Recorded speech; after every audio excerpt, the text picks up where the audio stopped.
Sakarat ini Rasulullah sebut inna sakaratun azim. Sakarat ini satu benda yang menggemparkan dalam hidup kami. Sakarat ini satu benda yang mengejutkan dalam hidup. Kita tak rasa sekarang ni sebab kita tak kena lagi. Cuba kita rasa saat sakarat. Bila kena sakarat, hijab mata kita mula dibuka. Saat mana hijab mata mula dibuka, kita mula nampak malaikat berduyun-duyun turun. Malaikat mula datang diri depan muka kita. Malaikat mula berdiri depan muka kita. Malaikat mula sebut, wahai anak Adam, aku cari setitik air untuk kamu telan, sudah tidak ada. Aku cari sepatah perkataan yang keluar daripada mulut kamu, sudah tidak ada. Aku cari setitik air kamu telan, sudah tidak ada. Aku cari selangkah untuk kamu melangkah, sudah tidak ada. Wahai roh, sila keluar daripada jasad ini. Tuan-tuan percaya, tuan-tuan tahu waktu mana malaikat mula getak begitu je, malaikat sebut, wahai roh, sila keluar daripada jasad ini. Allah rakam daripada mulut-mulut manusia yang hidup dalam keadaan yang leka dengan dunia. Hidup dalam keadaan tak nampak langsung perjalanan yang dia kena lalui pada masa yang akan datang nanti. Dia sebut pada malaikat, سنخوض معاركنا معهم وسنمضي جموعا نردعهم ونعيد الحق المغتصب وبكل القوة ندفعهم وبكل القوة ندفعهم بسلاح الحق البتار سنحرر أرض الأحرار ونعيد الطهر إلى القدس من بعد الذل وذا العار من بعد الذل وذا العار. السلام عليكم ورحمة الله تعالى وبركاته. الحمد لله رب العالمين والصلاة والسلام على أشرف الأنبياء والمرسلين وعلى آله وصحبه أجمعين. سبحانك لا علم لنا إلا ما علمتنا إنك أنت العليم الحكيم. رب اشرح لي صدري ويسر لي أمري واحلل عقدة من لساني يفقهوا قولي. رب يسر ولا تعسر وتمم بالخير.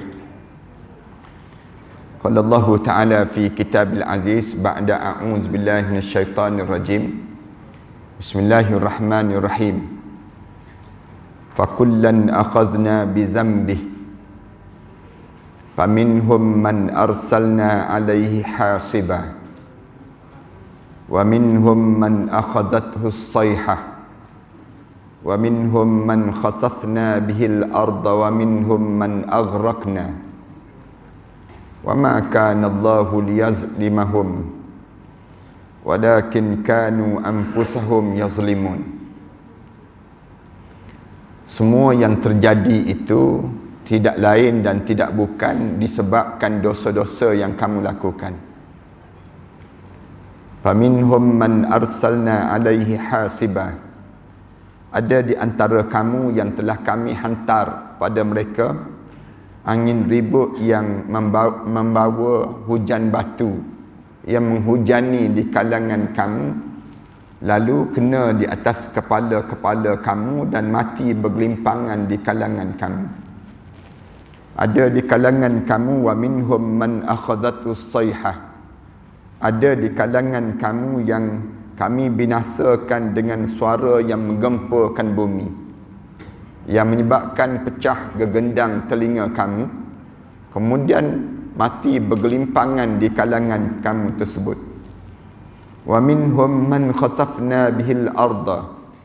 Dan ada di kalangan kamu yang kami belah bumi, lalu kamu jatuh bergelimpangan dalam bumi tersebut, lalu mati kamu dengan diletupkan bumi itu. Wa minhum man aghraqna. Ada di kalangan kamu yang sebelum daripada ini kami matikan mereka dengan air yang besar, yang kami gelombangkan air itu, lalu mati kamu dalam keadaan gelombang air yang disebut dengan tsunami dan seumpamanya itu. Wa ma kana Allahu liyazlimahum. Sebenarnya Allah tak buat khianat pada kamu. Walakin kanu anfusahum yazlimun. Tapi Nyatalah di kalangan kamu yang buat khianat pada diri kamu sendiri, sehingga kan kamu dijadikan dalam keadaan demikian. Surah Al-Ankabut ayat yang ke-40. Pengurusi dan ahliatan kuasa surau, pimpinan-pimpinan di semua peringkat, muslimin dan muslimat sekalian, pertamanya marilah sama-sama kita mengaturkan rasa syukur yang tak terhingga kepada Allah. Kerana pada malam yang baik ini, Allah memilih kita untuk datang bertamu dalam rumah Allah ini. Di saat mana orang lain tidak dipilih oleh Allah. Tiba-tiba kita, Allah gerakkan tu badan kita, Allah datangkan kita berada dalam rumah Allah ini. Mudah-mudahan apabila Allah pilih kita untuk menjadi tetamu pada Allah pada malam-malam yang baik ini, kita juga akan dipilih oleh Allah untuk menjadi tetamu kepada Allah di akhirat nanti. Sebab para alim ulama sentiasa menyebut bahawa sesiapa yang dia tak pernah menjadi tetamu kepada Allah di dunia ini, jangan dia bermimpi untuk dia menjadi tetamu kepada Allah di akhirat nanti. Alhamdulillah, kita dalam sibuk-sibuk tugasan harian kita ini, dalam suasana kita pada hari ini, Allah gerakkan lagi jasad kita untuk datang dengan tujuan untuk kita nak menambahkan bekalan yang kita tahu bahawa perjalanan kita ini pasti kita akan pergi kepada alam yang jauh lebih besar daripada alam ini. Dipanggil alam yang disebut dengan alam barzah, yang sekejap lagi kita akan pergi kepada alam mahsyar. Sekejap lagi kita akan sampai pada alam sama ada syurga ataupun neraka. Alhamdulillah, para hadirin sekalian, Allah sayang pada kita, Allah bagi peluang pada kita datang di saat mana kita berada dalam sejarah dunia. Tak pernah berlaku sejarah sebegini, di mana orang dimatikan oleh malaikat Allah seramai lebih kurang 1 juta lebih dah sekarang ini. Ini masa yang tak pernah terjadi dalam sejarah dunia. Tuan-tuan, akan dicatat sejarah dunia ini mati dengan pandemik yang disebut dengan pandemik 19 ini ataupun COVID-19 ini, sampai yang mati lebih kurang 1,700,000 lebih yang sedang meninggal dunia pada saat ini dalam jumlah kiraan. Yang tu yang berdaftar, yang tak berdaftar kita tak tahu berapa lebih lah. Yang jumlah yang meninggal dunia, yang kena COVID saja seramai lebih kurang dekat dengan 34 juta lebih manusia yang kena dengan penyakit ini. Tuan-tuan bayangkan pada diri kita, dalam jumlah sebegini Allah tak namakan kita dalam senarai tersebut. Sepatutnya nama kita ni mungkin masuk dalam senarai itu, tapi Allah panjangkan lagi umur kita. Allah bagi peluang untuk kita datang malam ini. Boleh jadi malam ini malam-malam sejarah dalam hidup kita, di saat mana orang sedang berkecamuk. Malaysia masih lagi dalam keadaan semakin kembali balik. Nampak kemarahan Allah belum reda lagi kepada kita. Dalam tak sedar, kita ingat bahawa COVID ini kita hanya dalam keadaan nak lari daripada dia. Orang kita kan sekarang ni cuba melarikan diri daripada kematian. Jangan bagi kena COVID. Kita fikir demikian dalam hidup kita. Orang kita dia nampak, jangan kena COVID. Nanti kalau kena COVID, potensi untuk mati itu besar. Yang ni yang digambarkan dalam masyarakat kita pada hari ini. Padahal Allah mengajar pada kita. Allah sedang mengajar pada kita supaya kita celik dalam hidup kita. Kamu ni lari macam mana pun daripada kematian. Kamu ingat ke kamu ni tak mati-mati ke dalam hidup kamu? Bukan kita nak suruh kena COVID, tidak. Tapi kita kena fikir dalam hidup kita, jangan kita berfikir macam orang kafir yang berfikir. Orang kafir berfikir bahawa kita jangan kena COVID je. Kita jangan kena je yang ni. Lalu berlaku penjarakan kita. Kita tak berlaku sentuhan sesama kita. Yang lebih malang di kalangan kita, bila kita tak nak kena COVID, sampai tak datang masjid orang kita. Yang ni satu penyakit yang bahaya, yang kita kena faham. Dia bukan satu benda yang kita kena lari daripada kena COVID, sehingga kan kita tak terfikir yang kita ni akan mati juga. dalam hidup kita. Walaupun kita tak kena COVID, mungkin, ya Alhamdulillah Allah selamatkan kita, tak kena penyakit ini. Tapi kita kena faham, kita ni, adakah dengan kita tak kena dengan COVID, maka kita tak mati-mati dalam hidup kita? Kita kena tahu yang kita ni akan mati. Dan bila kita mati dalam hidup kita, sepatutnya kita ni berfikir, bukan berfikir tentang mati itu saja, tidak. Orang kafir, dia nampak bahagian mati. Dia tak nampak nak hidup lepas pada mati. Yang kita kena fikir, macam mana nak hidup lepas pada mati? Lepas pada mati ni tergambar tak dalam pemikiran kita? Macam mana kita nak hidup malam pertama kita di barzah nanti? Pernah tak terbayang dalam pemikiran ayah-ayah, ibu-ibu sekalian, para hadirin sekalian, fikir, macam mana nak buat malam kedua kita dalam kubur? Di saat mana kita ditinggalkan dalam kubur, tiba-tiba di saat tersebut keluar ular sebesar tengkuk unta. Rasulullah sebut demikian. Macam mana kita nak padamkan ular tersebut? Jangan bagi ular tu datang mula membelit tubuh badan kita. Macam mana kita nak buat di saat mana kita dalam kubur nanti? Waktu mana kita dalam kubur nanti, tiba-tiba bau hanyir sebusuk-busuknya kubur kita. Keluar air hitam daripada hujung kaki kita. Tiba-tiba air itu mula naik ke atas. Kemudian keluar ulat-ulat dalam melalui tubuh badan kita. Bunyi serak, sedang memamah daging-daging kita. Macam mana kita nak buat di saat yang demikian?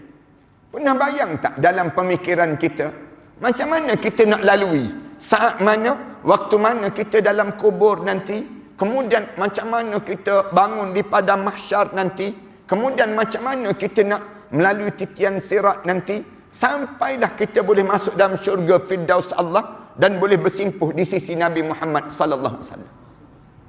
Saya fikir orang kawasan ni tak fikir lagi perkara demikian. Kalau fikir mesti datang penuh masjid. Orang kita kan, kita tahu sekarang ni masa Allah sedang marah. Tak adalah masa yang paling Allah sedang marah pada saat ini. Bukti Allah sedang marah, tu tengok tu orang mati. Seramai mana dah mati? 1 juta lebih sedang mati. Tiba-tiba kamu tak datang lagi masjid. Kamu tak nak dengar lagi kuliah. Kamu masih lagi sibuk dengan amalan biasa hidup kamu. Kamu nak hidup dengan norma baru dalam hidup kamu. Maknanya apa dia? Kamu ni tak sedar lagi ni. Tak sedar lagi dalam hidup kamu. Sepatutnya, inilah peluang kita untuk kita kembali pada Allah. Membetulkan diri. Sebab tu saya fikir, selagi mana manusia ni tak sedar, ini tanda kemarahan Allah. Manusia ni lagi sibuk dengan urusan dunia dalam hidup ini. Selagi itulah COVID ni tak terhenti. COVID ni, para hadirin sekalian kena ingat, COVID ni di antara tentera-tentera Allah yang sedang menyerang umat manusia. Dia bukan serang di Malaysia saja. Dia serang seluruh dunia. Kuasa besar mana yang boleh menahan dia? Amerika, puncak manusia yang paling besar kehidupan dia. Dia rasa paling ego atas dunia. Allah hantar kuman yang tak nampak tengok. Sebelum daripada ni, Allah ajar pada kita ni yang namakan dengan apa dia? Ada makhluk yang tak nampak dilihat pada pandangan mata, yang jahat, yang disebut dengan syaitan. Kamu tak pernah nak belajar tentang bagaimana jahatnya syaitan. Kamu biarkan diri kamu diresapi dengan syaitan. Kamu hidup kamu mana ada kamu buat penjarakan dengan syaitan. Allah dia nak suruh kita faham. Ada makhluk yang jahat, namanya syaitan. Lalu Allah hantar COVID pada diri kita. Bila Allah hantar COVID, sama-sama tak nampak. Syaitan pun tak nampak, COVID pun tak nampak. Tapi kenapa dengan COVID kamu takut, dengan syaitan kamu tak takut? Kenapa kamu boleh menjarakkan diri kamu dengan COVID? Sampai kamu kena basuh tangan. Sampai kamu kena pakai pelitup muka. Sampai kamu dalam keadaan sebegitu.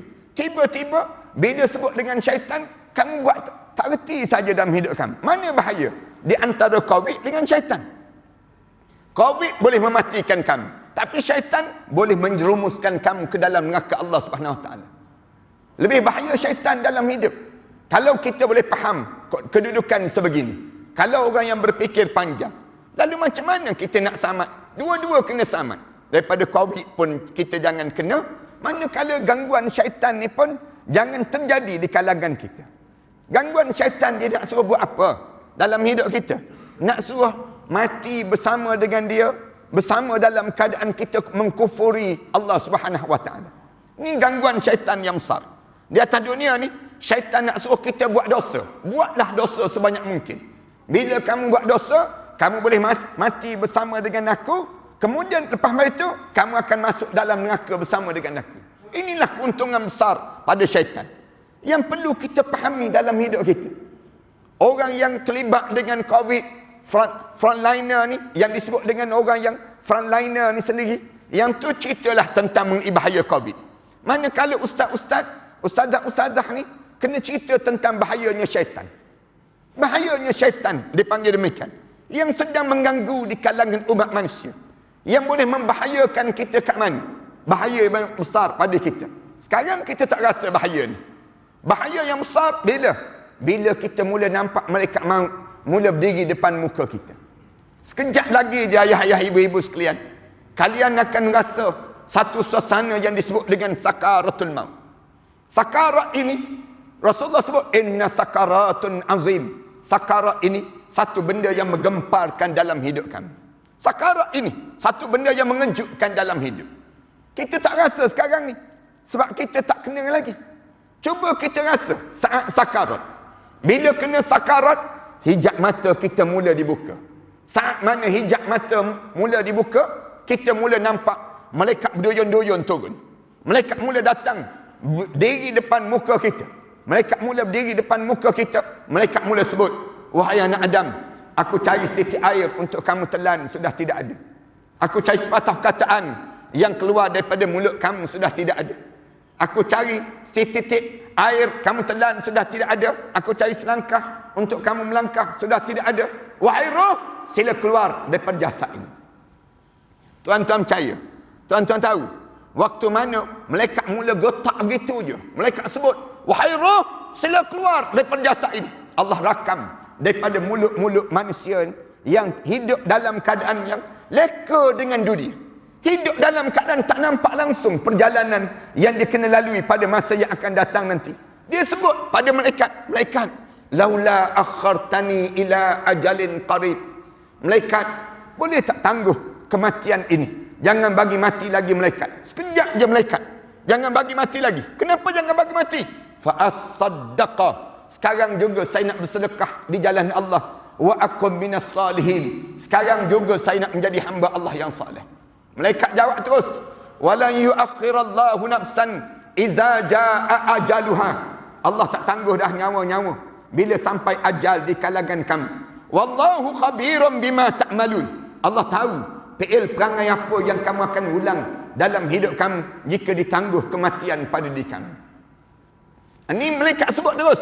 Malaikat sebut terus, dah terlambat bro, katanya malaikat. Sekarang baru kamu nak rasa sedar diri.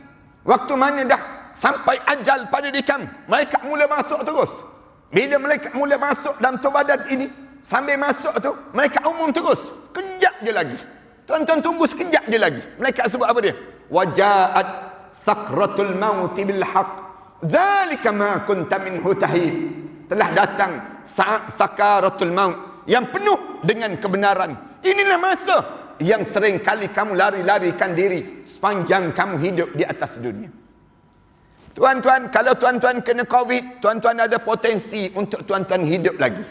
Ada potensi untuk sembuh. Tapi bila tuan-tuan kena sakarat, tuan-tuan jangan harap tuan-tuan boleh hidup kembali.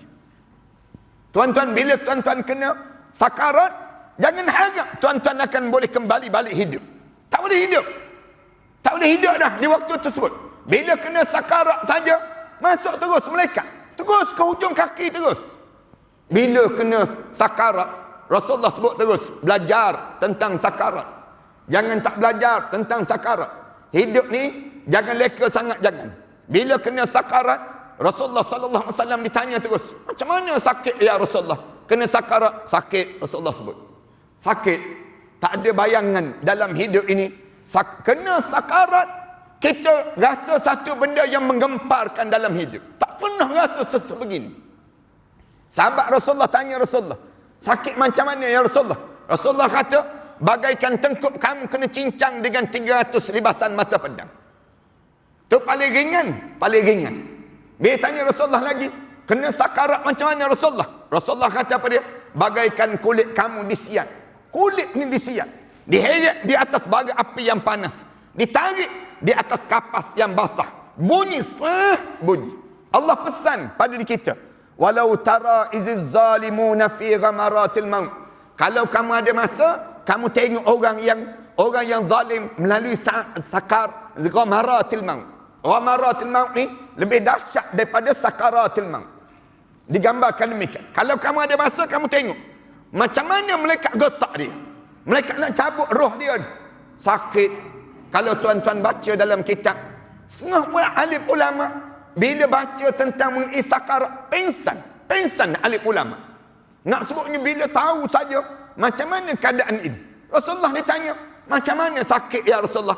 Bagaikan badan kamu dicampak ke pohon yang berduri, melekat di pohon yang berduri, digentak turun ke bawah. Tanya lagi Rasulullah, ya Rasulullah, bagaimana sakit sakarat ya Rasulullah? Rasulullah sebut, tanya ibu-ibu yang melahirkan zuriat. Ibu-ibu yang melahirkan zuriat tu rasa macam mana? Saat mana dia menegan nak keluar zuriat ini, sakit itu bergoyang badan dia sampai peringkat pening kepala, sakit sungguh tu badan dia, mercik, keluar air yang disebut dengan air peluh di atas muka ni, berkeringat diri dia nak keluarkan zuriat, menegan nak keluar zuriat, pucat lesi wajah di saat tersebut. Rasulullah sebut itu baru satu juzuk daripada 99 juzuk kesakitan kematian. Ada 98 lagi juzuk kesakitan kematian. Saya tak bercadang nak cerita yang ni. Kalau para hadis sekian ada masa, tolong datang ke surau ni, belajar tiap-tiap lepas pada maghrib, belajar macam mana nak lalui sakaratul maut. Kena belajar tuan-tuan. Kalau tuan-tuan tak belajar, nanti tuan-tuan akan terlepas satu benda yang paling penting dalam hidup. Apa dia? Terlepas syurga. Terlepas syurga dalam hidup kita. Siapa yang tak belajar tentang sakarat, dia akan terlepas syurga. Yang dia dapat apa dia? Dapat neraka. Na'udzubillah min dzalik. Yang ni paling bahaya dalam hidup.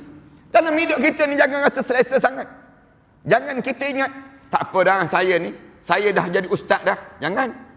Tak apa dah saya ni, saya dah jadi imam dah. Tak apa dah saya dah jadi AJK surau dah. Jangan demikian.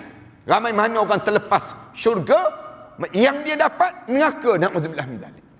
Dalam hidup ni, belajar tentang sakarat. Bila kena tarik daripada hujung kaki, naik sampai ke atas, sampai ke lutut, tarik lagi. Saya ringkaskan saja nak sebut tentang bagaimana sakarat yang akan dilalui sebentar lagi oleh setiap di kalangan kita.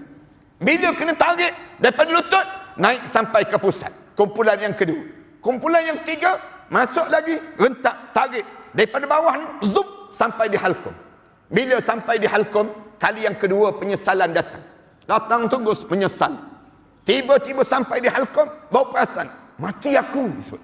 Mati aku tu terkeluar daripada mulut masing-masing sebut, qala inni tubtul an. Sekarang juga aku taubat ya Allah disebut. Malaikat jawab terus, walaisatit taubatu lil ladzina ya'maluna as-sayyi'at. Tidak dianggap taubat orang yang hidup membiarkan perjalanan hidup dia dengan buat benda-benda yang sayyi'at, benda-benda yang buruk. Hatta iza hadara ahadahumul maut, sehinggalah roh kamu digentak sampai di halqum. Bila sampai di halqum, lalu di waktu tersebut, lalu mulut dia sebut, qala inni tubtul an. Aku taubat ya Allah. Malaikat turun, malaikat sebut, kalla, hidup ni jangan leka sangat, jangan. Hidup ni jangan tak berfokus. Iza balagatit taraqi, bila digentak roh kamu sampai di halqum, wa qila man raq, siapa yang boleh pulangkan balik roh kamu sekarang? Wa dhanna annahu al-firaq. Allah sebut, dia perasan terus, mati dah aku, mati dah aku. Aku mati dah. Wal taffatis saq bis-saq. Mata ni terbeliak, pandang kanan, pandang kiri, saat mana di penghujung roh dia berada di halqum ini sendiri. Bila sampai di halqum, digentak, tarik, naik, keluar daripada mata. Keluar je roh kita daripada mata. Setiap anak Adam, roh kita ni akan keluar daripada mata kita. Dia tak keluar daripada tangan, dia tak keluar daripada hujung kaki, dia keluar daripada mata masing-masing. Bila keluar tersebut, masuk dalam bekas terus. Malaikat sambut terus. Malaikat yang berjubah warna hitam, na'udzubillah min dzalik, mula sambut sambil malaikat tarik, rentak roh tu keluar daripada mata ditarik tersebut, malaikat pukul, celaka bangsalah roh ini. Hidup dalam keadaan jahat, mampus pun dalam keadaan jahat. Tarik itu masuk dalam bekas yang warna hitam, bau busuk sebusuk-busuknya tersebut, tiba-tiba naik terus. Roh kita ni naik. Inilah saat kematian berlaku. Mengadap naik ke langit yang pertama, penjaga langit yang pertama tanya, roh siapa ni? Bau busuk sebegini. Lalu dijawab, roh fulan bin fulan, fulanah binti fulan. Lalu penjaga langit yang pertama sebut, celaka dan bangsalah roh ini. Hidup dalam keadaan jahat, mampus pun dalam keadaan jahat. Na'udzubillah min dzalik. Terngiang-ngiang, terawang-awang, naik di antara naik turun tersebut, kedengaran di arasy Allah sebut, tentukan dia dalam neraka sijin. Na'udzubillah min dzalik. Sebut neraka sijin, turun terus roh. Roh yang tidak mukmin, orang yang hidup dalam keadaan tidak dalam keadaan berfokus. Jalan mana yang sedang patut dilalui dalam hidup ni? Roh orang mukmin bila keluar saja daripada mata dia, bunyi itu masuk dalam bekas, kemudian bau wangi semerbak, mereka saling tampung menampung, masuk dalam bekas saja, naik bau wangi semerbak ni. Rasulullah kata ada dua makhluk je yang tak bang, jin dan juga manusia yang tak bang. Selain daripada jin, manusia semua bang. Bau wangi semerbak, naik saja, penjaga langit yang pertama tanya terus, roh siapakah ini? Lalu dijawab, roh fulan bin fulan, fulanah binti fulan. Lalu penjaga langit yang tersebut, beruntunglah dia hidup dalam keadaan saleh dan mati dalam keadaan saleh. Kemudian kedengaran penjaga langit yang kedua kata, buka. Sampai penjaga langit ketujuh, kemudian menghadap depan Allah, kedengaran di arasy Allah sebut, tentukan dia dalam syurga Illiyin. Mudah-mudahan kita semua yang hadir malam ni insya-Allah kita termasuk di kalangan demikian. Sebut saja syurga Illiyin, turun terus roh, diri di hujung kepala masing-masing. Bila tuan-tuan pergi ziarah jenazah yang meninggal dunia, jangan cakap yang tak baik. Jangan cakap. Roh tu dengar apa setiap kataan siapa yang bercakap. Jangan kita hina dia. Jangan kita kata benda-benda yang tak baik pada jenazah tersebut. Kerana setiap kataan, setiap cakapan, setiap apa saja yang berada sekitar tersebut akan didengari oleh roh ini. Roh ini akan dengar apa yang disebut oleh keluarga masing-masing. Kita dengar siapa yang datang nak mandikan jenazah kita. Kita rasa saat mana butang baju kita mula dibuka. Kita mula rasa saat mana orang usung jenazah kita. Kita sebut pada pemandi jenazah. Ingat yang mandi jenazah ni. Setiap kali mana kamu mandikan jenazah, kedengaran roh ini akan sebut perlahan-lahan, sakit mati tadi belum habis lagi. Dia sebut, Rasulullah sebut cerita demikian. Mereka sebut, jangan kasar dengan aku. Badan ni bagaikan melecur seluruh tubuh badan saat ini. Rasa sakit yang amat sangat. Kita rasa siapa yang kapankan jenazah kita. Kita boleh bilang berapa orang yang sembahyang jenazah kita. Itulah hakikat persahabatan yang sebenar yang ada di kalangan kita. Kemudian kita boleh nampak berapa orang yang usung jenazah kita sampai ke kuburan. Bila sampai di kubur saja, letak jenazah kita tersebut, nampak terus di hujung kaki kita berdiri dua orang malaikat muka dan nakir, warna hitam kebiru-biruan. Orang angkat je jenazah kita tu, nak turun dalam liang lahat tu, rasa terus pengalaman pertama, ping terus. Himpitan kubur, bukan azab kubur. Belum jenazah turun lagi dalam kubur ni, belum sampai ke bawah lagi, rasa terus himpitan kubur.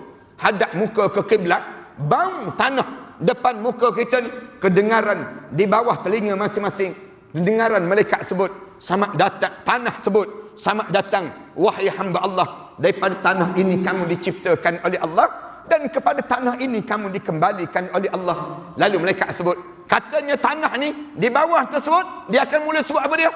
Kamu akan lihat bagaimana aku akan lakukan pada kamu sebentar lagi. Mula hidup terus di alam yang ketiga yang disebut dengan alam barzakh. Kemudian hidup dalam keadaan orang tutup liang lahat kita, kedengaran tanah-tanah yang mula turun. Tanah-tanah yang mula turun tersebut, dengar tanah-tanah yang sedang turun ini sampai pagar lutut dia. Bunyi duk duk duk duk duk sampai pagar lutut orang ke bumi jenazah kita ni. Dirilah malaikat muka dan nakir depan muka kita. Mula halau salat kita, mula halau haji kita, mula halau amalan-amalan kita, tiba-tiba kali yang 3 menyesal dalam hidup sebut. Qala rabbirji'un, Tuhanku, bagilah peluang untuk aku hidup kembali ya Allah. Tuan-tuan jangan sebut tuan-tuan. Yang datang malam ni, jangan ada seorang pun yang sebut. Masuk dalam kubur, tiba-tiba sebut nak hidup balik. Kenapa nak hidup balik? La'alli a'malu salihan fi ma tarak. Allah kita ni dalam Quran, dia sebut pada malaikat, malaikat, kalau aku boleh hidup balik, aku nak buat balik amalan salih yang aku tertinggal, yang aku tak sempat nak buat. Malaikat jawab terus, kalla, jangan harap kamu hidup kembali di atas dunia. Kamu jangan harap kamu akan hidup kembali. Innaha kalimatun huwa qailuha. Mulut je sebut nak hidup. Wa min waraihim barzakhun ila yaumi yub'asun. Sedangkan di belakang kamu akan mula melalui saat barzakh sampai kamu dibangkitkan balik di hadapan Allah nanti. Allahu akbar. Kalau kita tanya, Ustaz, kenapa orang macam ni masuk dalam kubur nak hidup balik ni? Kenapa di kalangan kita nak hidup balik? Kerana 2 sebab. Ulama-ulama sebut.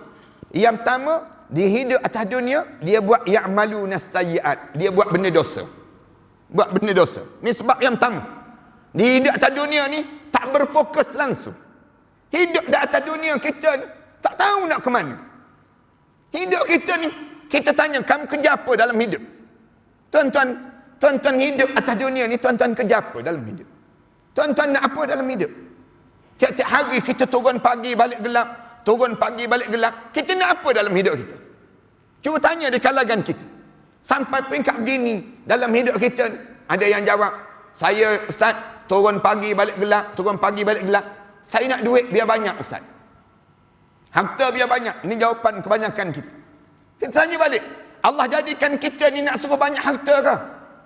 Allah ciptakan kita ni nak suruh harta benda kita jadi banyak? Begitu Allah jadikan kita? Tak. Allah bukan muliakan kita dengan harta yang banyak. Betul yang kamu kejar tu. Yang kamu kejar beria sangat nak pada harta. Dalam hidup kamu tersebut. Beria dalam hidup kamu. Sampai tak boleh baca Quran. Sibuk mencari harta. Sampai tak kenal masjid. Sibuk mencari harta. Sibuk dalam hidup mencari harta ni. Sampai tak kenal alim ulama dalam hidup kita. Tak tahu dengan siapa yang patut kita tumpang untuk kita boleh selamat sampai di hadapan kita nanti. Dalam hidup sibuk sangat. Dalam hidup cari harta. Kalaulah harta menjadi nilai ukur di sisi Allah, mana banyak harta kita dengan baik. Harta Qarun sebelum daripada ni. Qarun jauh lebih banyak daripada kita kan. Tapi mulia ke Qarun? Tak. Allah tak mulia langsung Qarun. Qarun satu-satu makhluk yang boleh buat emas. Allah jadikan Qarun ni sampai boleh buat emas. Tapi bagaimana Allah jadikan pada Qarun? Yang bawa anak kunci gedung kekayaan Qarun sebanyak lebih kurang 400 ekor kuda. Yang bawa anak kunci je baru, bukan bawa harta lagi pun. Tapi bagaimana Allah jadikan pada Qarun? Allah tenggelamkan Qarun dalam muka bumi ini dengan harta kekayaan Qarun sedalam 70 hasta setiap kali mana terbit matahari. Terbit je matahari, tenggelam 70 hasta dalam muka bumi. Terbit matahari, tenggelam lagi 70 hasta dalam muka bumi. Datang orang Melayu kita, sibuk buat program mencari harta Qarun ni panggil. Elok Qarun tenggelam, kita sibuk cari. Beria pula tu. Orang kita sanggup kadang-kadang berebut harta, berebut tanah, berebut kawasan tanah pagar, kawasan dalam hidup dia. Berebut harta Qarun lah ni. Yang dicari-cari tersebut, untuk apa dia cari dalam hidup dia? Cari untuk ditinggalkan di atas dunia. Dia nak tinggalkan dalam hidup dia.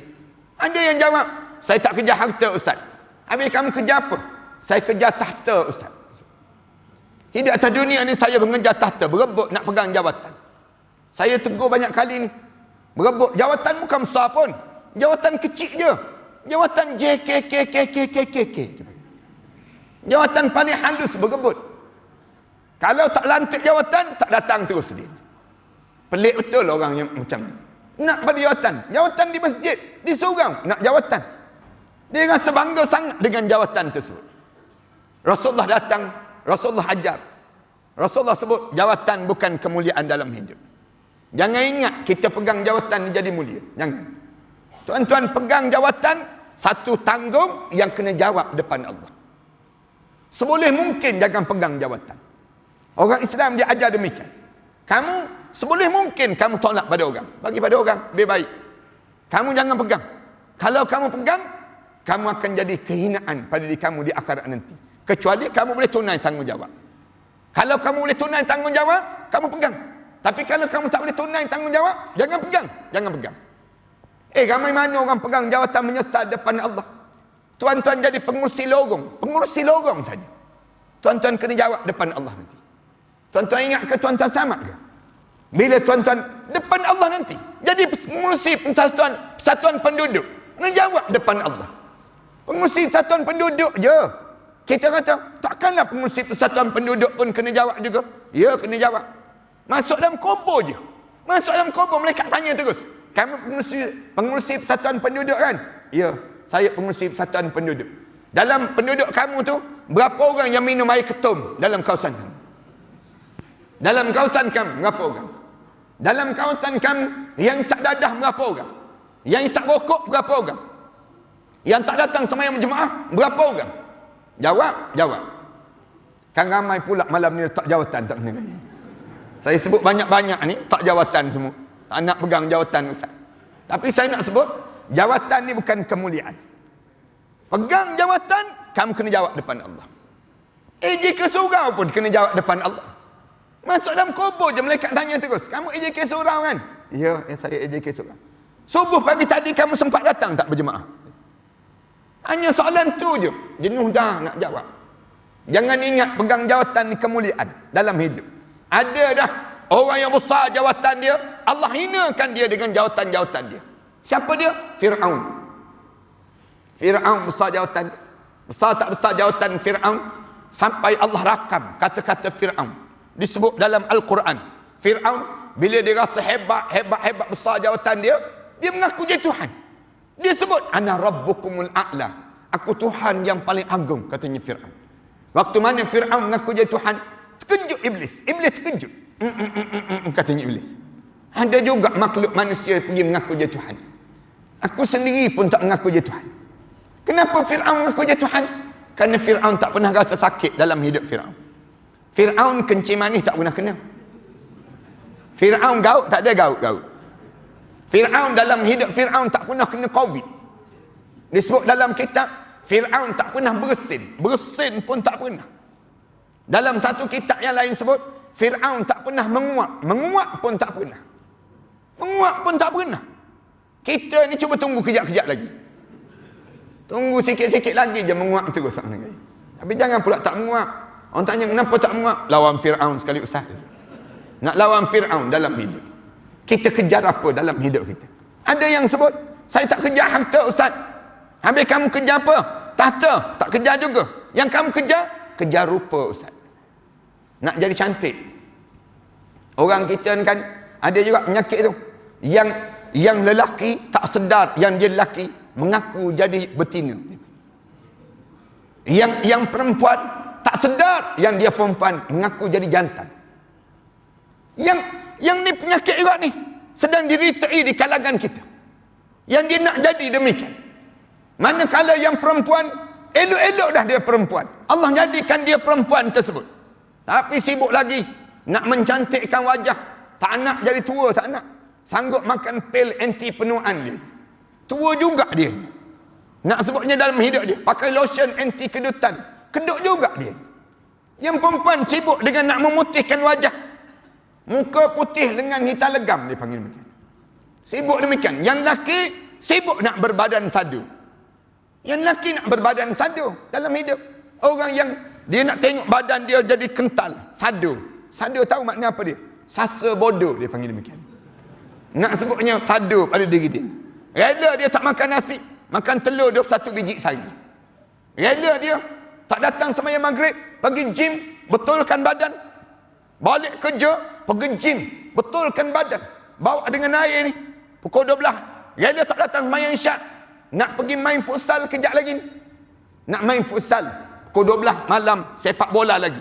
Pukul 1 pagi sepak bola lagi. Kamu nak bangun tahajud pukul berapa wahai anak muda? Kamu main di waktu tersebut. Masa yang sedang rehat. Kamu nak bangun tahajud pukul berapa dalam hidup kamu?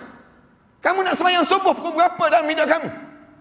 Kalau pukul 2 pagi sepak bola lagi dalam hidup kamu tersebut. Allah jadikan dalam hidup. Bila kamu dah badan kamu sadu, nampak sasa dah badan kamu. Untuk apa badan kamu jadi kental?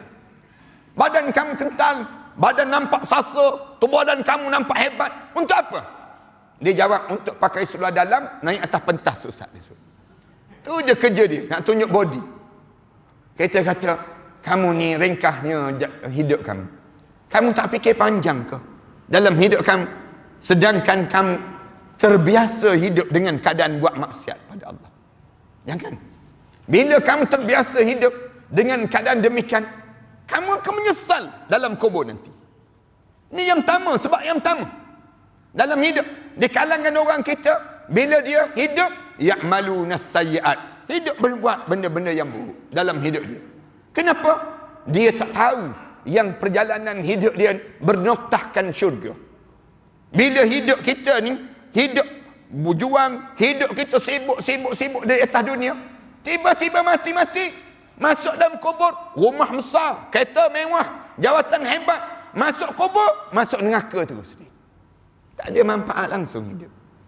Cerdik ke orang yang demikian? Tak cerdik. Hidup ni jangan demikian. Hidup ni biar mengejar, Rasulullah ajar. Jangan kamu kejar tahta, jangan kamu kejar harta, jangan kamu kejar rupa, tetapi hidup ini mengejar syurga. Bila kamu mengejar syurga dalam hidup kamu, kamu akan sentiasa berbuat amalan soleh. Yang kedua, kenapa menyesal tak buat amalan soleh? Dahlah buat dosa, kemudian tak buat amalan soleh. Amalan soleh apa yang dia tertinggal? Yang dia hidup, waktu mana hidup orang kita ni, yang dia berani sangat buat dosa, yang sehinggakan Allah matikan dia kerana dosa. Ni kena Covid ni, mati dalam keadaan kena Covid ni. Covid yang berlaku ni punca apa? Kerana dosa. Dosa yang di kalangan kita lakukan. Kalau tidak kerana dosa, kenapa Allah turunkan bala untuk diri kita? Allah nak sebut ayat yang saya baca tadi, fakullan akhazna bizambi. Semua yang berlaku di kalangan kamu itu kerana dosa yang kamu lakukan, dan kami ambil daripada dosa itulah yang menyebabkan kamu mati di kalangan kami. Faminhum man arsalna alaihi hasiba. Allah sebut ada di kalangan kamu kerana dosa sebelum daripada ni, kami turunkan hujan batu, kena mati bergelimpangan di kalangan kamu. Wa minhum man aqadat usayhah. Ada di kalangan kamu yang kami gemparkan dia, pecah gegendang telinga, kemudian mati bergelimpangan di kalangan kamu. Wa minhum man khasafna bihil ard. Ada di kalangan kamu yang kami telah tenggelamkan dia dalam muka bumi, belah bumi, jatuhkan dalam muka bumi. Wa minhum man aghraqna. Ada di kalangan kamu yang telah kami gelombangkan air yang besar, lalu kami matikan mereka dalam gelombang air yang besar tersebut. Wa ma kana Allahu liyazlimahum. Allah sebut, aku tak buat zalim pada kamu. Walakin kanu anfusahum yazlimun. Tapi kamu buat dosa pada diri kamu sendiri. Kamu buat khianat pada diri kamu sendiri. Satu saya nak sebut, Allah belum lagi berhenti kemarahan Allah saat ini. Satu berlaku Covid ini, dan kita kena betulkan balik. Kena sebut pada masyarakat kita, kena betulkan balik. Dosa apa? Dosa arak, dosa judi. Apa benda yang kita tak buat dalam masyarakat kita yang menyebabkan dosa-dosa sebegini? Dosa pelacuran, dosa perzinaan, dosa-dosa yang sedang berlaku ni. Belajar dengan Palu tu. Allah palukan bumi Palu di Indonesia tu kerana dosa je. Saya pergi bumi Palu hari yang keempat, bila Allah palu di bumi Palu tersebut, Allah gelombangkan air tsunami, mati bergelimpangan di kalangan mereka kerana mereka buat sembahan pantai. Buat sembahan pantai, kemudian Allah pusarkan tanah di kawasan Taman Medan sebegini. Waktu maghrib, bila dengar hari yang sama serentak pada masa yang sama, waktu maghrib, Allah jadikan apa dia di Balarua tu, Allah kisarkan tanah di Balarua macam kena. Bila dengar azan maghrib, Allahu Akbar, orang dia baru balik ke rumah. Tengah-tengah Allahu Akbar tersebut, Allah mula gerakkan tanah. Pusing tanah tu. Pusing tanah. Macam kena blender. Kena blender tu. Kemudian dengan masjid, dengan surau dalam kawasan tersebut, Allah seduk dalam muka bumi sedalam 40 meter ke dalam, lalu Allah letupkan naik ke atas. Balaruah. Di Balaruah. Kalau tuan-tuan ada masa, pergi ke Palu tu. Tengok macam mana Allah palukan bumi Palu. Tuan-tuan naik kapal terbang, turun di Makassar, kemudian naik lagi ke kapal terbang, pergi ke Palu. Nak sebutnya gambaran bagaimana Allah jadikan bumi Palu tu. Kemudian di Balaruah, selang lebih kurang sejam perjalanan lagi sampai di Pitobo. Pitobo azan maghrib juga. Azan maghrib juga. Waktu maghrib dengar azan Allahu Akbar, Allahu Akbar. Allahu Akbar, Allahu Akbar. Allah sedut tanah sedut rumah-rumah yang ada ni. Rumah-rumah yang ada ni tenggelam dalam bumi ni sedalam 10 meter ke dalam tanah. Tenggelam tuan-tuan. Tanah ni, rumah batu banglo, ada gereja yang 400 orang dalam gereja tersebut. Tenggelam dalam tanah ni. Allah belah bumi. Ada rombongan datang malam tersebut. Allah belah bumi, jatuh bas tu dalam tersebut. Allah tutup balik tanah tersebut. Kemudian di Petobo tersebut, bila tenggelam saja, mereka cuba naik, panjat naik tersebut. Allah datangkan air payah. Air yang entah daripada mana. Kawasan bukit. Tiba-tiba datang air hitam. Menenggelamkan kawasan tersebut. Dan tanah tersebut menjadi kering. Keesokan hari, tumbuh pokok-pokok jagung di atas tanah tersebut. Dan saya tengok sejauh mana? Sejauh 7 km. Bagaikan orang tak pernah tinggal di kawasan tersebut. Allah buat, senang je Allah nak buat. Wa ma kana Allahu liyazlimahum. Saya nak bagi peringatan ini. Yang berlaku Covid yang sedang berlaku ni, kalau kita tak sedar lagi, cuba lawan lagi, saya ingat Allah akan turunkan bala yang dahsyat lepas pada ni. Kalau kita tak sedar-sedar di kalangan kita. Jangan teruskan maksiat. Datang masjid, dengar kuliah, baca Quran. Jangan buat alasan dalam hidup kita. Jangan kita ni rasa semakin jauh. Orang kita ni semakin kena Covid-19, semakin jauh daripada rumah Allah. Pelik betul orang kita jadi demikian. Tak nak baca Quran, sibuk baca WhatsApp je setiap hari. Di kalangan kita jadi demikian. Terbalik orang panggil demikian. Ini Allah sedang, kemarahan Allah belum lagi berhenti. Saya nak sebut, kemarahan Allah belum lagi berhenti saat ini. Ini punca yang pertama. Yang kedua, kerana kita tak buat amalan soleh. Amalan soleh apa yang kita kena buat dalam hidup kita? Yang pertama, hidup ni kena yakin hanyalah dengan Islam. Ni amalan soleh yang kena jaga sungguh. Jangan percaya dengan nasionalis, dia penipu kita. Jangan percaya dengan sekularis, dia menipu kita. Jangan percaya dengan komunis, dia menipu kita. Jangan percaya dengan liberalis, dia menipu kita. Jangan percaya. Jangan yakin dengan selain daripada Islam. Hidup ni hanyalah dengan Islam. Yang mulut kita sebutkan, inna salati wa nusuki wa mahyaya wa mamati lillahi rabbil alamin. Semuanya untuk Allah kan. Yang kita dalam kita hidup, yakin hidup ni dengan Islam. Jangan percaya dengan selain daripada Islam. Wa man yattabi'il islami dinan falan yuqbala min. Siapa yang cari selain daripada Islam sebagai satu cara hidup dia, tidak diterima di sisi Allah. Wa huwa fil akhirati minal khasirin. Di akhirat nanti kita akan menyesal di hadapan Allah Subhanahu wa taala nanti kerana kita kosong amalan menghadap depan Allah. Yang ni bahaya. Nak sebutnya percaya dengan Islam dalam bab kekeluargaan dengan keluarga Islam. Dalam bab kebudayaan Islam. Dalam bab politik Islam. Jangan ambil politik selain daripada Islam. Jangan percaya dengan politik mencemeli. Jangan percaya. Jangan ada di kalangan kita termakan fitnah dengan musuh-musuh sebut tiada politik Islam. Tak ada. Politik suku, agama suku. Jangan mengarut. Dalam politik ada agama. Jangan ajar. Jangan sebut mulut kita ni saya tak terlibat dengan politik. Kalau kamu sebut demikian, seolah-olah kamu nak sebut bahawa dalam orang terlibat dengan politik tidak ada dosa pahala. Tak ada syurga neraka pada mereka tersebut. Tak, mana mungkin demikian. Allah jadikan setiap urusan hidup ini terlibat dengan dosa pahala, syurga neraka. Dan Rasulullah membuka tanah-tanah Cordova, Rasulullah sallallahu alaihi wasallam membuka Selat Gibraltar yang dihantar sahabat-sahabat, dan juga Rasulullah membuka kota Konstantinopel. Dengan apa kalau tidak dengan politik Islam? Politik Islam yang diajar. Kalau kita tak terlibat dengan politik, orang kafir akan menguasai kita. Orang kafir akan menguasai kita. Kena faham dalam hidup kita. Yang ni yang sedang terjadi di kalangan kita. Yang ni konsep dipanggil. Dalam kebudayaan Islam. Dalam hiburan Islam. segala benda dengan Islam dalam hidup kita.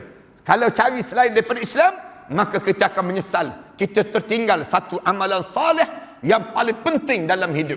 Keyakinan hidup dengan Islam. Yang pertama. Yang kedua, tolong jaga ibadah kita pada Allah. Ibadah apa kena jaga? Solat, tuan-tuan. Solat ni kena jaga, jangan main-main.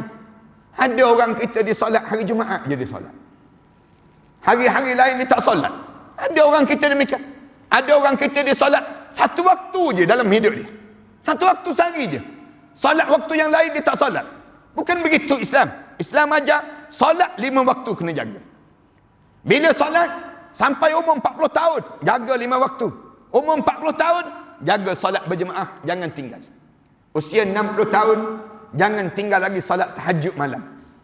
Solat tahajud malam, pastikan solat harian kita jaga, solat berjemaah kita jaga, solat tahajud malam. Ayah-ayah, ibu-ibu jangan tertinggal. Umur 60 tahun, jangan tinggal walaupun satu malam kalian untuk bangun tahajud malam.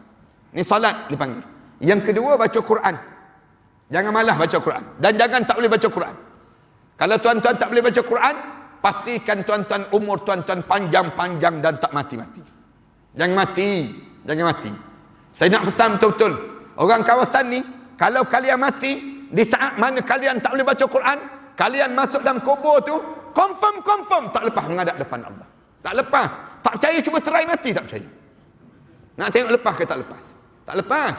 Masuk dalam kubur je, malaikat tanya terus. Quran boleh baca Quran? Tak boleh malaikat. Quran tak boleh baca? Tak boleh. WhatsApp boleh. WhatsApp boleh baca, Quran je tak boleh baca. Jangan baca WhatsApp selagi mana tak baca Quran. Selagi mana tak baca Quran, jangan baca WhatsApp. Bila kamu tak boleh baca Quran, itu tanda kegagalan dalam hidup kamu nanti. Siapa yang tak boleh baca Quran, dia gagal. Gagal. Kalau dia tahu dia nak gagal, datang jumpa dengan AJK Surau. Bagi tahu pada AJK Surau. Tuan, saya antara ahli qaryah yang tak boleh baca Quran. Saya mengaku, saya tak malu-malu saya nak sebut. Saya tak nak saya mati dalam keadaan saya tak boleh baca Quran. AJK pula umum, hari Jumaat je umum. Siapa ahli qaryah yang tak boleh baca Quran lagi, tolong daftar. Daftar. Bagi nama, bagi alamat, bagi nombor telefon. Manakala umum pula, mana ahli qaryah yang dah boleh baca Quran, tolong daftar dengan surau ni. Kemudian ketemukan mereka, sedarakan mereka bagaikan Ansar dan juga Muhajirin. Sedarakan mereka, jumpakan mereka, buat kenduri sikit, sembelih lembu, buat jamuan dan sebagainya. Hari persaudaraan Islam dipanggil demikian. Sedarakan mereka di antara, di kalangan mereka sebut, biar mereka bertemu di antara satu sama lain. Belajar. Kamu belajar dengan orang dah boleh belajar. Ya, orang yang dah tahu ni. Manakala orang yang belum tahu lagi, jangan segan silu, jangan malu-malu. Dia bagi tahu pada AJK masjid, saya tak boleh baca lagi Al-Quran Karim. AJK pula jangan jawab, bertenang. Sebenarnya saya pun tak boleh baca juga, katanya. Jangan jawab demikian, buat malu company je. Jangan sampai tak boleh baca. Jadi AJK sangat, tiba-tiba Quran pun tak boleh baca lagi.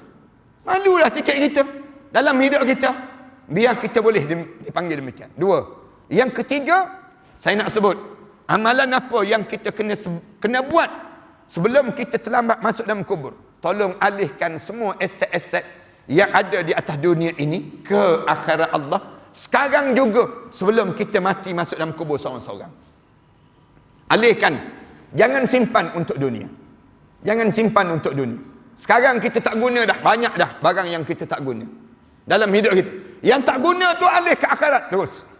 Jangan simpan di dunia ni. Simpan di dunia ni, menyesal nanti. Orang kita ni cari harta pandai sampai hujung nyawa, kemudian dia mati masuk dalam kubur seorang-seorang. Lalu dia kena tanya terhadap harta yang ditertinggal di atas dunia. Cerdik ke tak cerdik macam ni? Tak cerdik langsung. Kita cari harta untuk siapa? Orang tanya dia, kamu cari-cari harta simpan-simpan ni untuk siapa? Dia jawab, untuk saya. Untuk bila? Bila dah tua, dia sebut demikian. Siapa yang ajar simpanan untuk hari tua? K-Level-SP, dia sebut demikian. K-Level-SP ajar kami supaya simpanan untuk hari tua. Kita kata tak. Rasulullah ajar kita simpanan untuk ke syurga. Jangan simpan untuk dunia. Jangan. Tak cerdik dalam hidup kita. Macam orang pergi Mekah kan, beli barang di Mekah, Kemudian bila nak balik, tak boleh nak balik. Barang banyak sangat. Nak buat macam mana? Postlah ke Malaysia. Post ke Malaysia. Kadang-kadang kurma dah sampai, air zam-zam dah sampai. Tapi tuan kat Mekah lagi. Demikian juga kita. Kita ni dah sampai dah hujung nyawa dah sekarang. Postlah ke akhirat. Janganlah kita simpan lagi untuk dunia. Hantar ke akhirat. Macam mana hantar ke akhirat? Sedekah, wakaf, infak, hibah. Ni cara yang diajar dalam Islam. Bagi panggil anak-anak kita. Bila abah meninggal dunia, jangan berebut harta abah. Abah adalah duit sikit. Simpanan abah adalah 60,000 misal contohnya. 60,000 ni ambil 10,000 seorang. Misal contohnya. Kamu ada 4 orang adik-beradik. Kamu ambil 10,000 seorang. Lepas abah meninggal dunia, jangan berebut. Jangan berebut. Jangan seorang pun berkelahi. Rumah ni bukan milik kamu. Rumah ni milik abah dan juga umi kamu. Kamu jangan rebut. Jangan ambil rumah ni. Kamu ada dah kan rumah masing-masing? Kalau kamu berebut nanti adik-beradik, dia akan sebut, yang sulung tak boleh duduk. Yang bongsu tak boleh duduk. Habis tu, rumah ni, kita duduk, rumah wakaf untuk adik-beradik, dia sebut demikian. Andai dia sebut demikian. Yang kita tenganga-nganga dalam kubur. Yang kita, tak, kita sebut, rumah ni milik abah, milik umi kamu. Macam mana nak buat? Bila abah meninggal dunia, abah wakafkan tanah ni, rumah ni. Datang jumpa dengan AJK Masjid. Sorau, bagi tahu.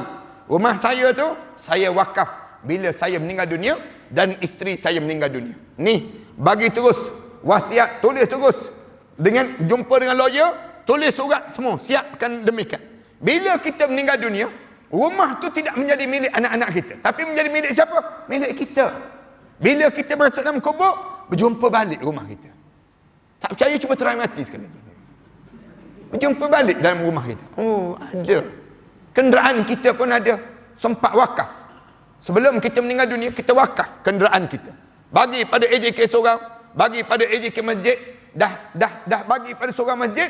Seorang masjid ambil rumah tu, ambil kenderaan tersebut, jual pada orang ramai. Jual, ambil duit. Bagi tahu, katakanlah rumah harga 300,000. Jual harga 200,000. 100,000 lagi, harga yang perlu kamu datang ke masjid. 200,000 je kami jual. Bawah parah harga. Dengan syarat, kamu 100,000, kamu datang balik ke surau ke masjid. Yang kedua, bila kamu mati, kamu wakaf balik ke masjid. Wakaf balik ke surau masjid. Yang menyebabkan harta orang Islam berkisar di kalangan orang Islam. You tengok rumah-rumah banyak mana dah rumah-rumah yang jadi kosong. Bila meninggal dunia di kalangan mereka-mereka yang mempunyai waktu mana hidup tersebut. Bila kita meninggal dunia, kita tertinggal amalan salihin. Jangan tertinggal. Tolong alihkan sekarang. Barang kemas yang kita ada, tolong infak, tolong sedekah, tolong hibah, tolong wakaf. Jumpa dengan madrasah, ustaz-ustaz tertentu, bagi tahu pada mereka, saya nak wakafkan tanah ni, saya nak wakafkan rumah ni, saya nak wakafkan barang kemas ini untuk kegunaan kerja-kerja Islam. Bila kita masuk dalam kubur, kita berjumpa balik harta benda yang kita miliki di atas dunia dah. Tuan-tuan jangan risau, tuan-tuan. Bila tuan-tuan masuk dalam tabung derma, dia bukan masuk untuk tabung derma tu, tetapi dia masuk untuk pada diri kita juga. Macam kita dengar kuliah malam ni kan. Elok-elok kita dengar kuliah ni, lalu tabung derma misal contohnya. Dalam poket kita, kebetulan ada 2 keping. Sekeping RM50, sekeping lagi RM1. Agak-agak mana yang masuk? Agak-agak yang biasa yang masuk yang mana? Yang RM1 kan?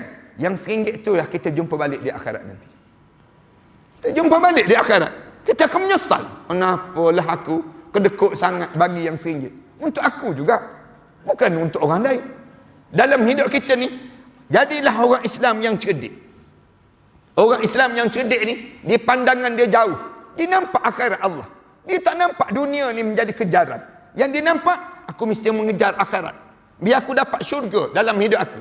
Untuk apa kita nikmat-nikmat di dunia? Tiba-tiba bila kita masuk dalam kubur, kita tak ada lagi nikmat. Bahkan kita dapat azab di dalam kubur kita.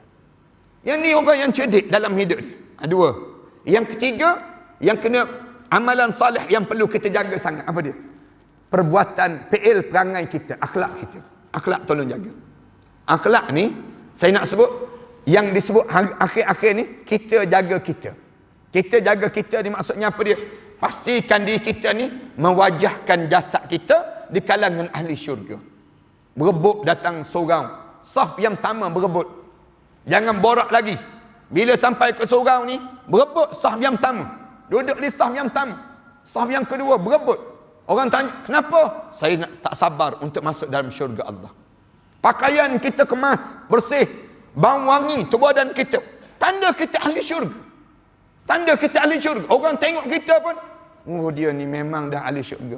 Tak banyak lagi bercakap. Tak sibuk tanya orang. Balik lepas isyak, tak sibuk nak habiskan masa depan TV tengok Gegar Waganza. Tak habiskan masa dia. Nak habiskan masa dia depan TV. Nak baca, nak tengok cerita-cerita 7 hari mencintaiku. Ada manfaat langsung dalam hidup dia. Hidup dia sibuk tanya orang. Saya ni ahli syurga ke saya ni ahli neraka? Tanya isteri dia. Tanya. Cuba tengok wajah abang ni. Abang ni kalau abang meninggal dunia, ahli syurga ke ahli neraka abang? Biar isteri tak memandang atas bawah. Isteri pun sebut, payah juga abang nak masuk syurga. Nak masuk syurga macam mana? Subuh 7.30 bang. Abang nak masuk syurga macam mana? Quran pun tak khatam-khatam lagi. Biar kita ni berusaha untuk jaga diri kita. Kita kan ada peluang lagi kan sekarang. Ada peluang lagi untuk kita ni dapatkan syurga Allah. Angkat tangan, menangis teresak-esak, ya Allah, orang semua kata aku ni ahli neraka, ya Allah.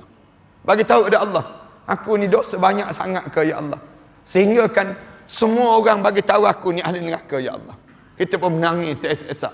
Jangan, ya Allah. Aku tak nak walaupun sejengkal, walaupun setitik sekalipun aku masuk dalam neraka kamu, ya Allah. Biar kita menangis teresak-esak. Menangis di dunia ni jauh lebih bernilai daripada menangis dalam kubur nanti.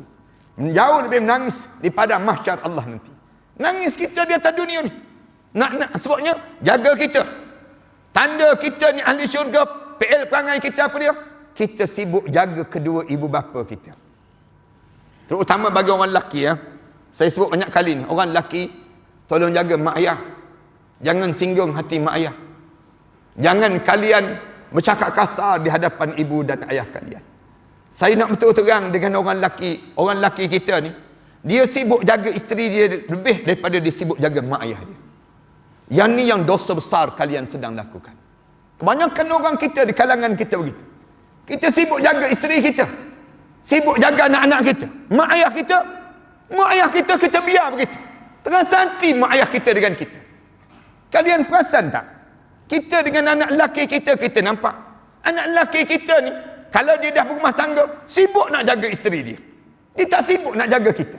Maknanya apa dia? Kita pun sama lah. Kita pun sama juga. Tak jaga mak ayah kita. Kita jaga siapa? Jaga isteri kita. Kenapa kita jaga isteri kita? Kerana kita takut pada isteri kita. Dalam tak sedar, kita menjadi takut bini, dipanggil begitu. Dalam ni penyakit Melayu terakhir, dipanggil begitu. Dalam tak sedar, kita ni jadi takut dengan isteri. Kita sebut, kalau saya tanya, pakcik takut tak dengan isteri? Tak, mana takut. Saya pelampang je isteri saya. Dia sebut demikian. Tapi dia balik ke rumah, menikus dia depan isteri dia. Takut dia dengan isteri dia. Isteri dia boleh tengking dia. Isteri dia boleh tinggikan suara di hadapan dia. Kalian pernah kan? Isteri kalian mengangkat suara di hadapan kalian. Bila isteri mengangkat suara di hadapan kalian, itu tanda kalian dalam keadaan di mana kalian sudah menjadi ketakutan dalam hidup kalian. Takut ada isteri. Orang perempuan jangan angkat suara depan suami. Kalian angkat suara depan suami kalian, hancur lebu amalan-amalan kalian. Sebagaimana seorang anak lelaki mengangkat suara di hadapan mak ayah dia. Allah benarkankah anak lelaki untuk mengangkat suara di hadapan mak ayah? Allah larang. Jangan wala tanharhuma wa qul lahumā qawlan karima. Jangan kamu cakap kasar depan mak ayah kamu. Jangan tengking mak ayah kamu. Wa qul lahumā qawlan karima. Cakap lemah lembut dalam hidup kamu dengan kedua ibu bapa kamu. Demikian juga isteri. Kalian jangan tengking suami kalian. Kalian tengking suami kalian, hancur lebu amalan-amalan kalian lakukan dalam hidup. Kenapa diam semua? Macam pernah kena je ni. Nafsu je. Macam pernah rasa je dalam hidup. Cuba tanya malam ni. Balik malam ni tanya isteri kita. Tanya betul-betul. Isteri tanya, abang ada tak rasa takut dengan saya? Hanya soalan ni. Dalam tak sedar kita kata dia juga rasa takut. Rasa takut. Sampai kita rela menipu mak ayah kita. Rela mak ayah kita tinggal seorang-seorang. Biarkan. Kenapa? Tak boleh bawa datang. Dia berkelahi, Ustaz. Dia berkelahi. Dia boleh sebut mak dia tu akan berkelahi dengan isteri dia. Habis tu, kamu rela biarkan mak kamu tinggal seorang. Dia rela hantar mak dia ke rumah jagaan orang tua. Semata-mata apa dia? Dia nak jaga isteri dia ni. Nak jaga isteri dia, sanggup dia singgung hati mak ayah dia. Ni yang sedang berlaku di kalangan kita hari ni. Sepatutnya orang perempuan, saya nak sebut, bila suami kalian ada mak dan ayah, mak mertua dan ayah mertua, kalian bagi tahu pada suami kalian, sebut pada suami kalian, abang jagalah mak ayah. Abang jaga betul-betul. Kalau abang jaga betul-betul mak ayah, abang boleh masuk syurga, kami satu keluarga akan masuk syurga. Mengikut nanti. Jangan kalian sibukkan diri. Saat mana suami nak jaga mak ayah, kita datang pula sibukkan diri. Kita sebut pula, isteri sebut, pilih antara mak abang dengan saya. Bila antara mak abang dengan saya, dia sebut, abang, yang abang pentingkan siapa? Pentingkan mak. Segala-gala benda mak. Mak. Saya isteri abang. Kita sebut ada isteri kita, kamu isteri. Itu ibu saya. Itu ibu yang perlu saya jaga. Allah dah pesan, jaga ibu yang jauh lebih besar, isteri. Lalu isteri dia sebut, pilih antara saya dan juga mak abang. Mana abang nak? Dia sebut demikian. Bila isteri sebut saja begitu, bagi tahu dia isteri, kamu aku ceraikan kamu dengan talak satu. Ajar dia demikian. Jangan biarkan isteri yang demikian. Sehingga kan kita menjadi derhaka pada mak ayah kita. Ada kepatut demikian. Jangan sebut kalimah ini.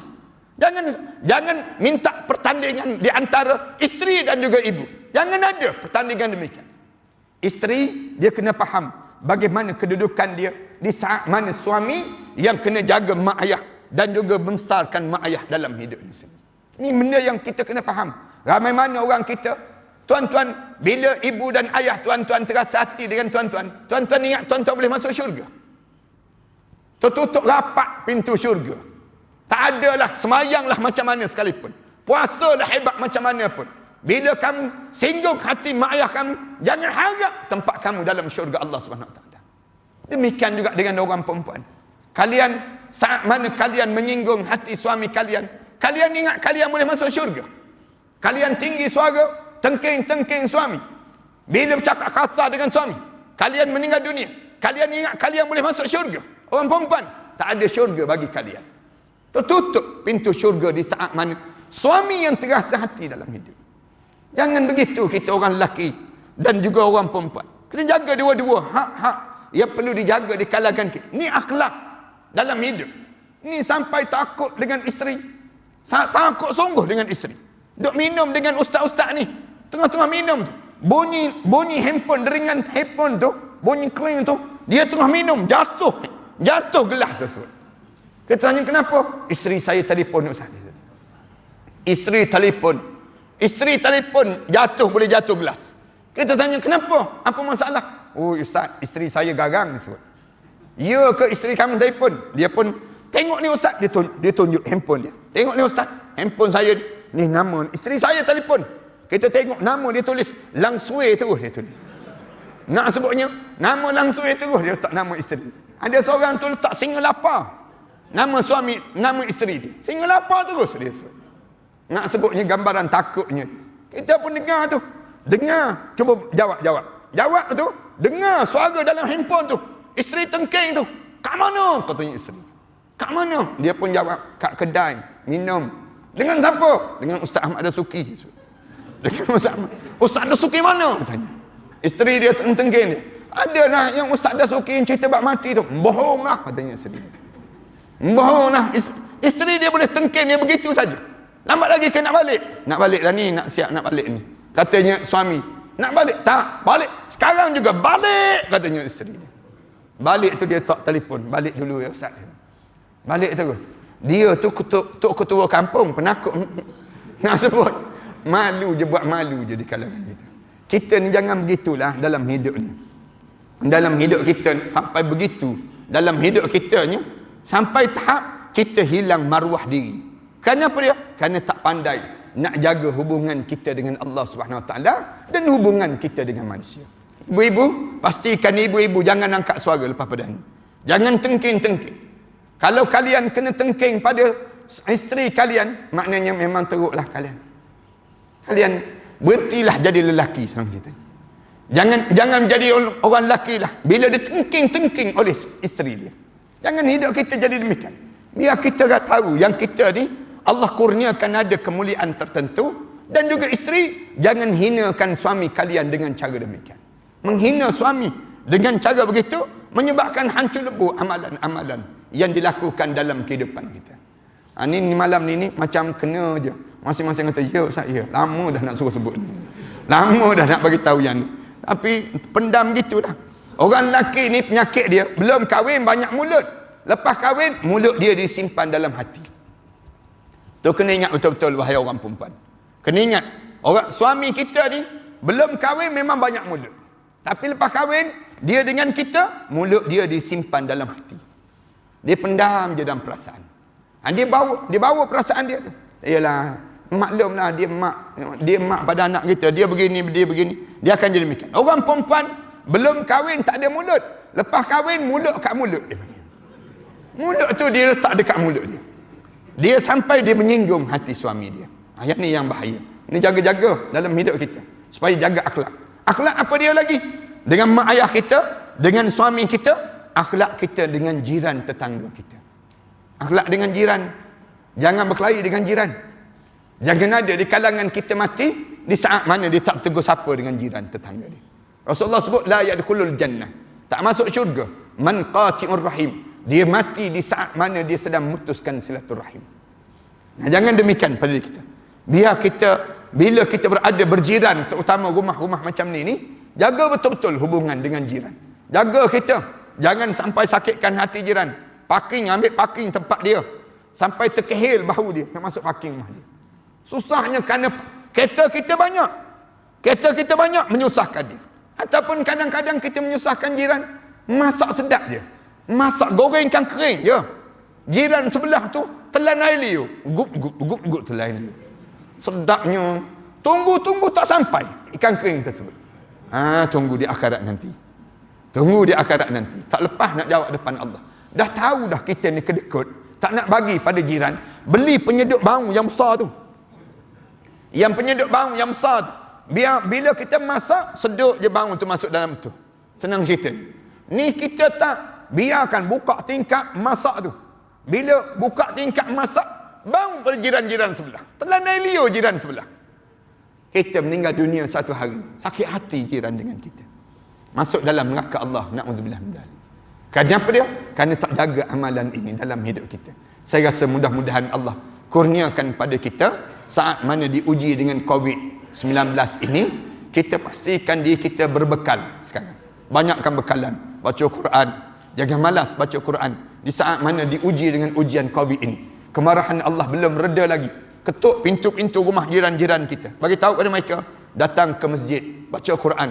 Mari kita sama-sama hidupkan. Untuk apa dia? Untuk kita puasa sunat. Untuk kita redakan kemarahan Allah pada kita. Dan kita bernazar di kalangan kita. Misal contoh, bila Allah angkat saja COVID ini, misal contoh, kita harap supaya pemerintah hilangkan yang disebut dengan kilang arak, yang disebut dengan judi-judi, maksiat yang sedang berlaku ni. Kelak-kelak malam yang ada, mudah-mudahan Allah selamatkan kita daripada kemarahan dan kemurkaan Allah pada diri kita ini sendiri. Terima kasih di atas jemputan ini. Saya mohon maaf kerana tak dapat hadir 2 minggu yang sudah tersebut. Mudah-mudahan pada malam ini terbayarlah yang tak hadir sebelum daripada ini. Allah panjangkan lagi umur kita dan Allah masukkan kita di kalangan hamba Allah yang saleh. Aku qouli hadza astaghfirullah li wa lakum. Wassalamualaikum warahmatullahi taala wabarakatuh. Tuan-tuan, sebelum kita berdoa ni kat luar nanti, ni ada kitab yang terbaru yang telah saya susun balik. Dia panggil Qutun Nufus, makanan untuk jiwa kita. Qutun Nufus ni wirid-wirid dan doa-doa yang patut kita baca dalam hidup kita. Wirid apa yang patut dibaca? Saya cadangkan untuk ayah-ayah, ibu-ibu, tiap-tiap hari baca je wirid-wirid sebegini, supaya sampai peringkat kita meninggal dunia dengan suasana hidup kita dengan wirid pada Allah.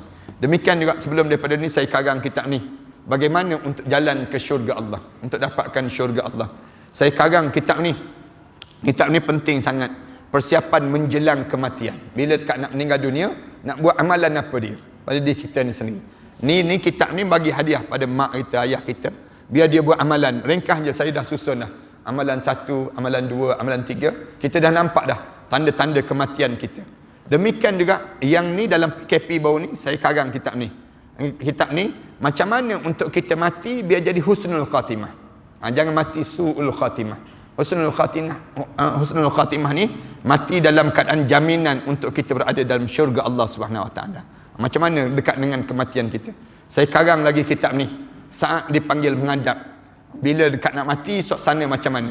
Saya karang kitab ni, syurga ganjaran terindah. Dan ada 2-3 buah lagi kitab yang lain.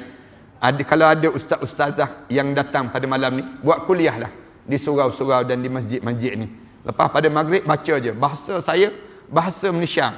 Saya cerita tentang mengenai bahasa Melayu kita ni dan memudahkan. Setakat ni tak ada lagi kitab-kitab yang cerita tentang malam tama di barzah. Bagaimana kita nak melalui suasana barzah. Di kalangan kitab Melayu, kitab Arab ada, kitab Indonesia ada, tulisan-tulisan daripada kitab Indonesia. Tapi daripada Melayu tak ada lagi. Saya karang kitab-kitab ini, saya susun. Supaya saya berharap supaya bila kita meninggal dunia, mati je orang Malaysia kita ni, semua masuk syurga Allah Subhanahu Wa Taala. Ini di antara cita-cita besar saya dah. Saya harap supaya ayah-ayah, ibu-ibu yang hadir malam ni pun di kalangan ahli syurga Allah Subhanahu Wa Taala. Kita ni Allah bagi peluang untuk kita dapat masuk dalam syurga Allah. Dan kita mesti berusaha untuk dapatkan syurga Allah dalam hidup kita. Saya karang kitab ni tuan-tuan, kerana saya bangunkan ma'had tahfiz. Di belakang saya ni, ada lebih kurang 5 buah sekolah tahfiz. Saya ambil anak-anak yatim, orang miskin. Saya tanggung mereka belajar. Saya tanggung mereka tu seramai lebih kurang 1000 lebih pelajar yang menghafal Quran. Anak-anak yatim dan orang miskin. Saya tanggung mereka seorang sebanyak RM3,500 seorang. Saya ambil daripada Sabah. Masuk daripada Sabah ada lebih kurang 9 orang pelajar. Seorang tu kita tanggung sebanyak RM9,000. Seorang-seorang pelajar ni. Mereka tersebut ada lebih kurang 9 orang anak-anak Sabah yang kita cadang mereka belajar di sini. Mereka balik, mereka jadi pendakwah-pendakwah di Sabah tu sendiri. Ini di antara amalan yang saya buat lah. Termasuk yang terakhir ni, saya bangunkan di Shah Alam, sekolah tahfiz. Kemudian saya bangunkan di Jerantuk Pahang. Saya bangunkan di Kelantan. Saya bangunkan di Pulau Langkawi. Kalau tuan-tuan pergi Pulau Langkawi, saya jemput untuk tuan-tuan pergi ziarah sekolah saya. Jangan pergi tengok burung helang je, jangan. Tapi pergi jemput juga datang ke sekolah saya. Kalau tuan-tuan nak pergi Pulau Langkawi, tuan-tuan kata, tak ada sebab kami nak pergi Pulau Langkawi Ustaz. Tak, datang ke sekolah saya. Misalnya contoh, sekarang naik kapal terbang murah je, RM99 je kapal terbang. Kadang-kadang kita berjalan kat Pulau Langkawi, malam kita naik kapal terbang balik semula. Ini nak sebutnya gambaran amalan-amalan kita lah. Salah satunya ziarah di sekolah saya. Saya bangunkan yang terakhir, ada seorang hamba Allah, dia wakafkan tanah di Kuala Terengganu seluas 8,5 ekar tanah dia wakafkan pada saya. Saya bangunkan ma'had tahfiz di tempat tersebut. Dan saya tolong di selatan Thailand bila bapa mereka tepat mati, saya ambil anak-anak yatim piatu. Asalnya pelajar 22 orang. Sekarang ada lebih kurang 600 lebih pelajar yang menghafal Quran. Tiap-tiap bulan saya hantar dalam dana pada mereka lebih kurang 30,000, 40,000 sebulan. Bagi membiayai mereka tersebut. Macam mana cara saya buat? Saya suruh mereka bela lebah. Lebah tersebut hasilkan madu. Mereka letak madu tu depan mereka. Mereka bangun tahajud malam-malam. Mereka berdoa pada Allah. Mereka hantar ke Shah Alam. Saya gunakan untuk perubatan Islam. Orang yang kena sihir, saya kata minum air madu. Di komplek Tibun Nabawi tu, Syekh 8. Kalau tuan-tuan ada yang kena sihir, gangguan dan sebagainya, saya jemput hadir. Cuma je, tak ada bayaran apa-apa pun. Di kalangan kita, saya nak suruh orang kita jangan syirik pada Allah. Saya suruh mereka minum air madu. Muntah, keluar benda yang pelik-pelik. Ada yang keluar tu kaca-kaca tu badan. Ada yang paku dan sebagainya. Orang Melayu kita ni kuat ilmu sihir akhir-akhir ni. Sihir melalui SMS. Sihir melalui Facebook. Orang kita sihir. Maknanya jin-jin pun ICT juga zaman kita ni. Mereka memanfaatkan benda-benda yang demikian. Ada yang kena sihir melalui handphone. Melalui handphone je, buka-buka panggilan. Waktu mana ada, dia hantar SMS. Dia buka-buka. Dia baca tu, menggetar, rebah terus. Nak sebutnya sihir di kalangan masyarakat kita. Orang kita ni, dia buat demikian. Saya gunakan madu. Tuan-tuan minum air madu. Buat amalan pada diri kita. Saya pernah kena batu karang sekali. Minum air madu, keluar batu karang tersebut. Dalam ada sahabat saya yang kena kencing manis teruk. Dia minum madu, saya bentukkan bentuk kapsul macam ni. Dia minum, dia makan kapsul ni 3 biji sehari. Yang dia tu kadar gula dalam darah dia sampai 20 lebih. Bacaan kadar gula. Dia makan madu campur dengan minyak zaitun dan habatus sauda. Turun kadar gula dia di antara 6 ataupun 7 bacaan gula dia. Ini maknanya betul lah dalam hadis Rasulullah sebut, alaikum bil asal, biasakan hidup kamu dengan makan madu. Ini satu amalan yang baik lah. Cuba tuan-tuan buat amalan demikian. Mudah-mudahan Allah jadikan kebaikan pada kita lah. Kalau tuan-tuan tak boleh juga yang lain tu, pakat-pakat ambil pamphlet ni je lah. Pamphlet ni. Nanti balik ke rumah nanti ada nombor akaun sekolah saya ni. Tuan-tuan pergi mana-mana bank, berdiri depan mesin bank tu, semayang sunat istikharah dulu senang kita ni. Nak infak ke tak infak? Nak derma ke tak derma? Ni. Mudah-mudahan masukkan dalam akaun ni. Niat untuk arwah ayah, arwah mak. Mudah-mudahan Allah panjangkan lagi amalan-amalan kita ni. Bismillahirrahmanirrahim. Alhamdulillahirabbil alamin. Wassalatu wassalamu ala rasul amin wa ala alihi wa sahbihi ajma'in. Rabbana iftah bainana wa bain qaumina bil haqq wa anta khairul fatihin. Rabbana hab lana min azwajina wa dhurriyyatina qurrata a'yun waj'alna lil muttaqina imama. Rabbana atina fid dunya hasanah wa fil akhirati hasanah wa qina adzaban nar. Walhamdulillahi rabbil alamin. Assalamualaikum warahmatullahi taala wabarakatuh. Alhamdulillah wassalatu wassalamu ala Rasulillah wa ala alihi wa man walah wa ba'd. Sahabat-sahabat sekalian, bangunan yang saya berada ini merupakan bangunan yang kita bercadang untuk mewakafkan, dan kita beli dan kita wakafkan.